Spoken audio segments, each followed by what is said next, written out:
haddii aad daawaday ama dhalinyaro ay ku fikiraysay maruun inaad tahriibto waa tan nolosha dhabta ee tahriibtii daawo muuqaalkan waxaa laga sameeyey oo laga diyaariyey dadka tahriibaya xaaladooda gaadhi bay saarayeen cabdi bilaa dadku waa qaylinayaan gacmahay ku garaacayaan gaadhiga qof baa ka dhacay waayo si qayral mas-uulnimaa buu gaadhiga u wadaa dhulku waa dhul saxaraa gaadhigana wuu leexleexinayaa buuruu ka baxayaa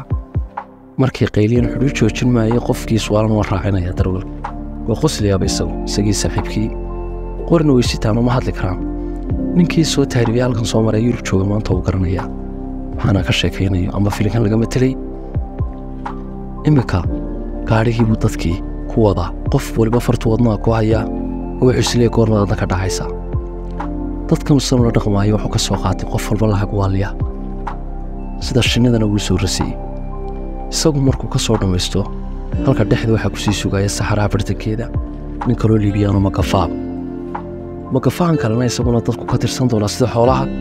calaa qof lacag waaliyo isaguna qaadan doona isagu markaa uu lacagta ka qaato dadka gaadhi ku qaadi maayo kanaaba gaadhi ku sidii isagu waa lugaysiinaya baadka weliba dadka wax lagu odhanaya loo sheegi maayo intay socon doonaan wax yar baynu soconaynaa baa lagu odhanaya iyagoo 3 habeen iyo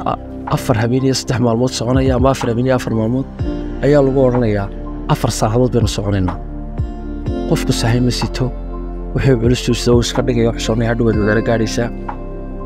saxarahani waa dhul kulul kon 50 centigrade maalinta waa dhafa xaraaradda habeenkiina qabowgu waa minus waa baraf baa ka dhaca meesha aad bay u qabowdahay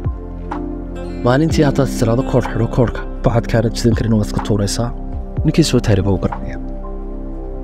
haddii gobolku dhacana dhaxan waa liyaa soo dhacaysa qof ilma yaroo biyaa guusta oo afka ku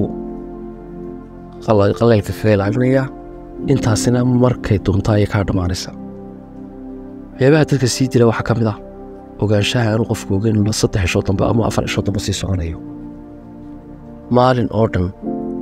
hanfiga cadceedda iyo dabayl kulul oo naara ayaa wejiga kaaga dhacaya carruur yar bay dadka qaarsitaan ninkaasi gabadh laba carruur si tumiyo sida waa la soconayaa in yar hadaad istiraahdo fadhiiso waxaad moodaa ciidda meesha in la saloolay yacni marka inta halqan ama daawo la qaaday ciid lagu shubay ciidda lagu dubay lowska qofkii garanaya waa ciid kulul hatta waxay soo agmareen way arkayaan meedadkii kuwii ka horreeyay walaalahooda oo laga yaabo inay qaarkood Soomaali bay yihiin oo halka ku dhintay waxay ugu dhinteen dehydrated bay noqdeen biyo la'aan iyo waxay ugu dhinteen gaajo iyo kulayl qaar baa dadku wadno u istaaga markaas iska socdaan habeenkii baa gobolkii baa damay maksaad arkayso gobolku markuu dhaco haddaad is leedahay waa dadku way nafisayaan way ka sii daran tahay maalintii waxaa soo dhacaya qabow khayr caadiya oo dabayl wada qalalan oo ku leefaysa qofkii maanta oo dhan soo kulula habeenkiina dhaxan waaliya ku dhacaysa habeen lama fadhiisanayo oo maalin lama fadhiisanayo habeenii maalin baa la soconaya nin iyo taagtiin iyo tamartii rag waad arkaysaa imka soo socdaan qofna straight line uma socon karo waa beerbeeraya dadoo baa loo socdaa hadda ninkaasi wuxuu maqlay qaylo qof dumar ah hayaa waryaare helo xagga daba laga qaylinaya dib lagu jaleecay wuxuu arkay islaantii labada carruur ah la tahriibaysay sidatay oo haatan isdhibtayadii wax intaa ka badan ma socon karto waxay noqotay dehydrated banaha ayaa isku dhigay waa ku soo cararay ilmihii yaraa buu ka soo qabtay iyadii buu tagay oo gurguranaysa waxba ku noolayn waa gabadh muslima saad ka arkaysa rugeeda iyo dharkeeda dabadeed baraashadiisii yaradna yaro biyo ugu jiran buu intaa wadnaha ku intaa dhunta ku waxba ma qaban karo waxay tiri labada carruur walaalii ka hayay dad noolaatood iga dambayso meel bilaadan joogay gaadhsi wax alla wuxuu qaban karaa ma jiro wata tahriibta dhabta dabadhan yeelay daawade haddii aad ka heshay muuqaalkan fadlan sheerta iyo falowda nala ogow lana wadaag asxaabtaada si ay uga mid noqdaan